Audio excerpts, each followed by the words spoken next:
how to handle a 911 operator. What are the top 4 must-knows to keep you out of prison? My name's Tom Grieve. I'm a former state prosecutor, criminal defense attorney.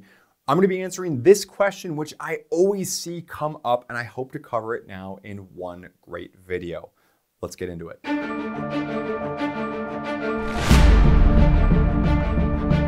But guys, before I get into that, please help our channel grow and show your support for the Second Amendment at the same time by clicking subscribe, which of course will allow you to see all sorts of future content coming out for free, as well as like, which helps other folks see this channel. So guys, please take a moment to do that if you've not already done so. I know that almost 90% of you who watch our videos actually are not subscribers. So please, again, thank you very much. And with that, on with the show. So what are the top 4 must-know points to keep you out of prison when you're talking to a 911 operator after defensive gun use? Number 1, I want you to understand that the scene is likely still dangerous. Bad guys travel in packs. So I want you to imagine that you're walking through a parking lot, you're trying to get in your car and someone tries to jump you. Or maybe you're walking down a street, someone tries to jump you. Just because you had to use your firearm, and I don't care if you didn't pull the trigger once, the bad guys get away, or whether or not you actually shot and you've got a bad guy on the ground, don't assume for a second that the scene is necessarily safe, okay? So you need to make sure that before you pull out your phone, before you tie up one of your hands, before you start looking down to dial, you develop that tunnel vision, even worse, that you're not putting yourself in any unnecessary danger. Number 2, be careful what you say. The 911 operators are understandably trained to keep you talking, keep you on the line, and to go into as many details as possible.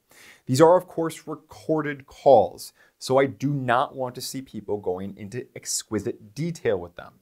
And I'm fine with kind of big picture things, and we'll get to that in a moment, but I definitely do not want you getting into little picture granular stuff of, yeah, I shot 4 times, or all those kind of details, all right? Because frankly, there's a really good chance that you're gonna get those wrong, not because you're some sort of bad person or you're trying to mislead or lie to the cops, but because frankly, you were probably just in the most single stressful situation of your entire life. There's more neuroanatomical issues going on as far as all the stress, all the chemicals that your body's released, as far as flight or fight reflex, all that kind of stuff. And at the end of the day, I've talked to many individuals who've been involved in defensive gun uses. We've represented many individuals at this firm who've been involved in defensive gun uses. People get a lot of this stuff wrong initially, okay? And I don't want you to have to marry yourself to, I shot 4 times, turned out to be 8, or I shot 8 times, turned out to be 4. You're gonna be getting those things wrong, which should push come to shove, can absolutely be used by an aggressive prosecutor to undermine your credibility in court. So don't go into any exquisite details, at least not yet. Number 3, whether or not to actually stay on the phone with the 911 operator. I think reasonable minds can differ here, but I prefer to keep an open recording as a line of evidence. That doesn't mean that I'm necessarily actually talking to them. But at the end of the day, keep in mind, this is an open line to your prosecutor, your judge, your jury, your in-laws, your employer, your employees, your friends, and everybody else is gonna be listening to what happens here. But also, we need to balance that with the fact that we don't wanna be going into lots of details, and we also don't know if we have a safe scene. So to my mind, look, I wanna maybe just put down my phone so that way I can keep 2 hands on my firearm. If I'm injured, I can then treat myself at that point or wherever the case may be. But I don't really see a point to hanging up that phone, provided you're not the sort of person who's going to be saying something that's just out of control and excited and blinded by your emotions.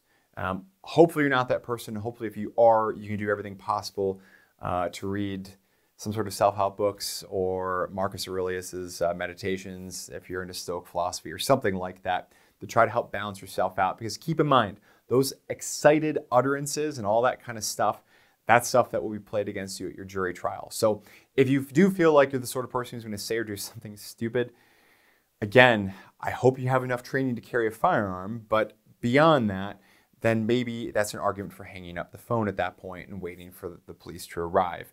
But I think for those of us who can remain in at least some semblance of control, and we're not going to be spilling our guts with the details, if it's me, I'm putting the phone down, I'm leaving the open recording line going, so God forbid in case something else happens, I now have a witness to the whole thing.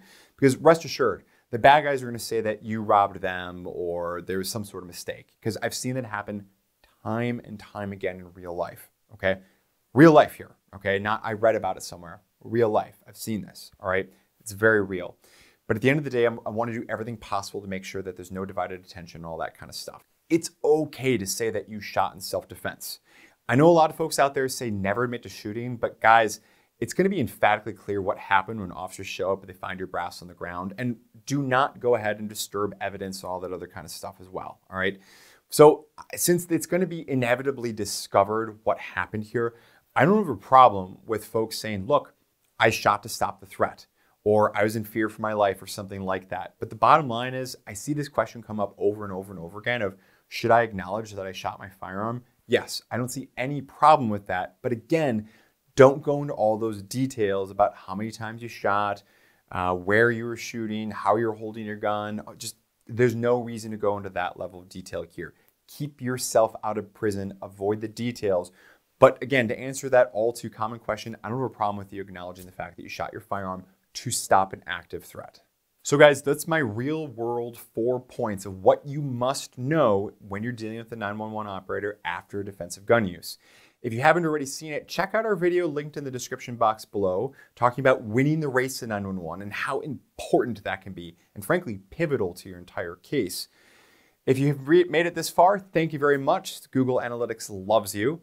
And also, we would all love you if you could just take a moment, click subscribe, like, and share this video around. As for the comment section, I really want to know, what were you told in your concealed carry class? What were you told by your friends, your uncle, that person who gives you firearm advice as far as what did they say you should do? And guys, I'm open to some flexibility on a couple of these things as well. So I look forward to seeing and hearing about your feedback in the comment section.